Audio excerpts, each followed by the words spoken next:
Espace TV. Espace TV, le journal de 13 heures.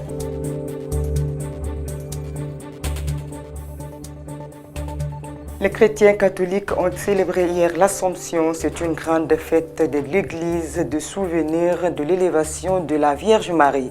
Une de nos équipes nous feront le point dans ce journal. Les deux victimes du crash d'hélicoptère ont rejoint leur dernière demeure ce jeudi. Mais avant, un vibrant hommage leur a été rendu par les autorités militaires et civiles. C'était tout pour les titres. Bienvenue dans cette édition. À l'instar de leurs co-religionnaires du monde, les fidèles chrétiens catholiques de Guinée ont célébré hier l'Assomption de la Vierge Marie, une occasion pour eux de commémorer la montée glorieuse de la Vierge Marie au ciel à travers des prières et autres rituels destinés à honorer la mère de Jésus. À la cathédrale Sainte-Marie de Kaloum, la fête était de taille. Antoinette Dédé Onevogui, Amara Alexilla. Le 15 août de chaque année, l'Église catholique fête l'Assomption. La fête, marquée par la montée glorieuse de la Vierge Marie, élevée parce qu'elle a été la mère du Sauveur. Dans son homélie du jour, l'archevêque de Conakry a lancé un message pressant.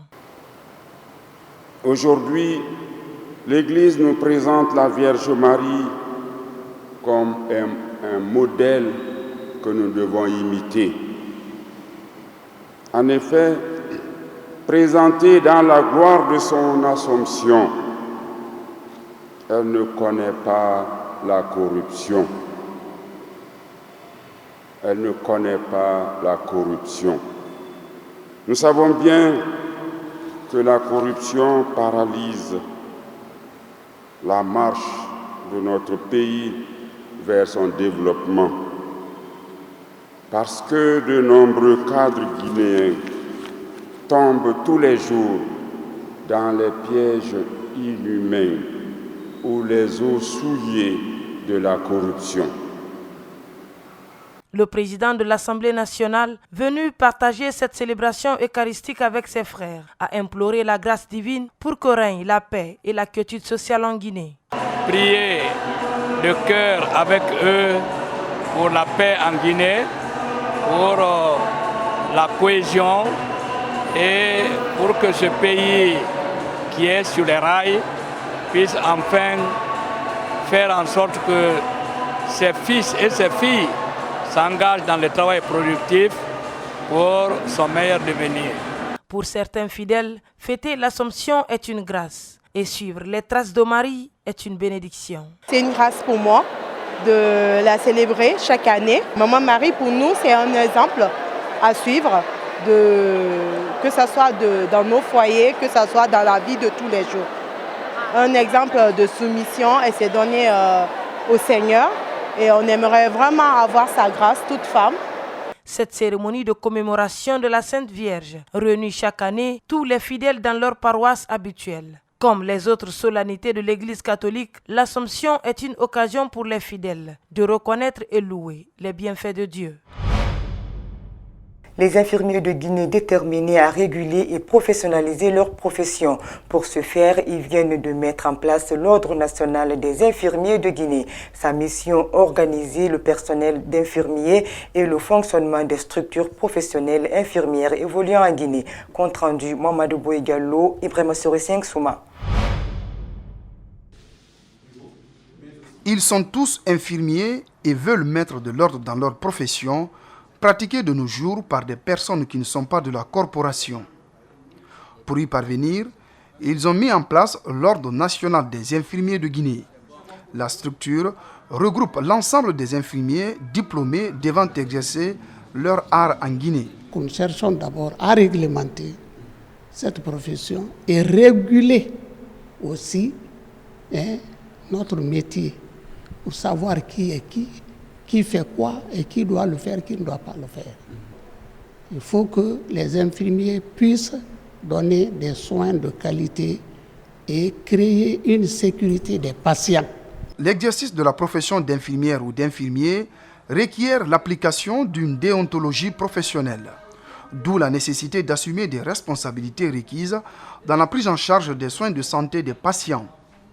Au-delà, la structure servira d'interface avec le ministère de la Santé. L'ordre non seulement va servir d'organe consultatif pour le ministère de la Santé, en termes d'ouverture de cabinets de soins privés, en termes d'exercice illégal par exemple ou régulier, lorsqu'on a besoin de voir la fiabilité d'un diplôme ou bien la crédibilité d'un infirmier, on doit consulter directement l'ordre. Le document régissant la création de la structure est composé de 59 articles et 9 chapitres. Il sera prochainement soumis aux autorités à tous les niveaux.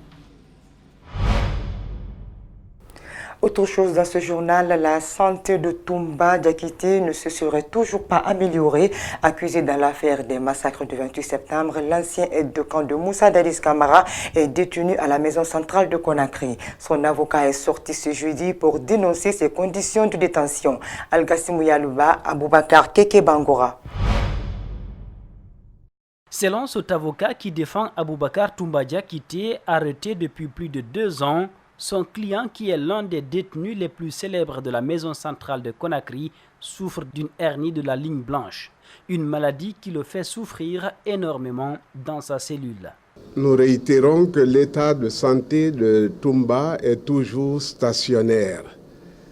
Il lui faut une intervention chirurgicale.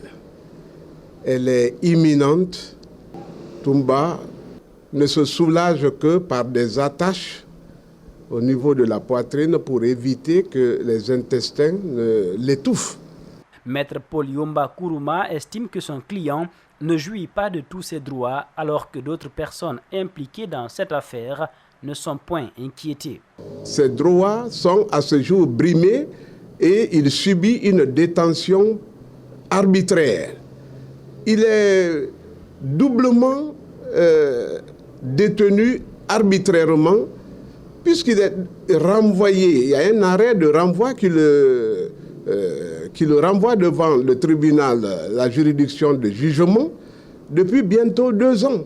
Il dit rester confiant et clame l'innocence de son client. Beaucoup d'entre les leaders doivent leur survie à Toumba, qui ce jour s'est sacrifié pour eux, qui n'étaient pas allés au stade pour cette fin, pour le massacre, mais qu'il était allé à la recherche de son patron. Récemment, le comité de pilotage en charge de gérer ce dossier est sorti pour annoncer que désormais, le procès se tiendrait à la cour d'appel de Conakry, contrairement à ce qui avait été annoncé il y a quelques mois. L'avocat dit que son client est prêt pour s'expliquer. Les victimes du crash d'hélicoptère du 6 août dernier à Kaloum ont été inhumées ce jeudi à l'aviation militaire de Yimbaya.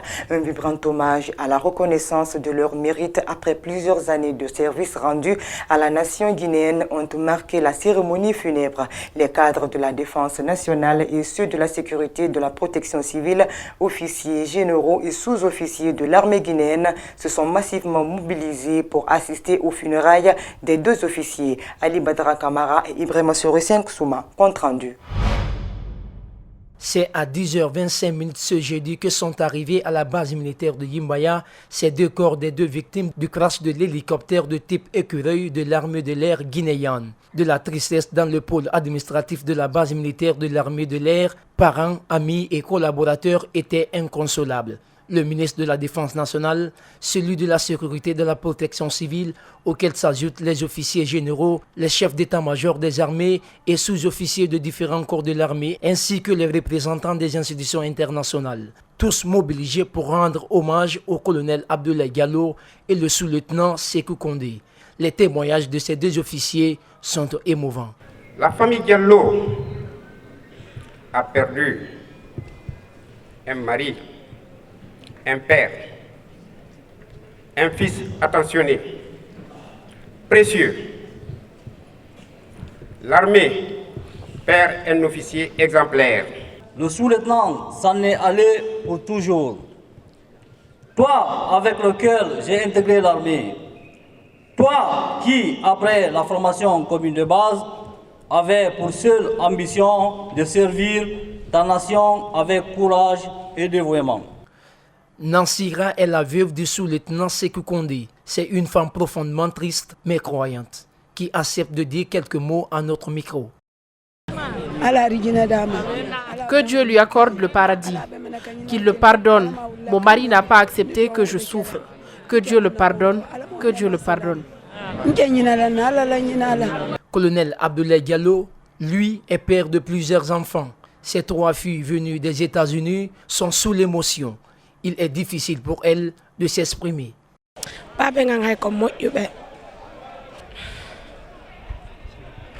Mfali Condé, jeune frère du sous-lieutenant Sékou Condé, formule les prières pour les 2 officiers qui vont désormais reposer au cimetière de Cameroun. Dieu a donné, Dieu a repris. Que l'âme de ces martyrs repose en paix. Que la terre guinéenne, qu'ils ont tant aimée et défendue, avec dévouement et abnégation, leur soit légère.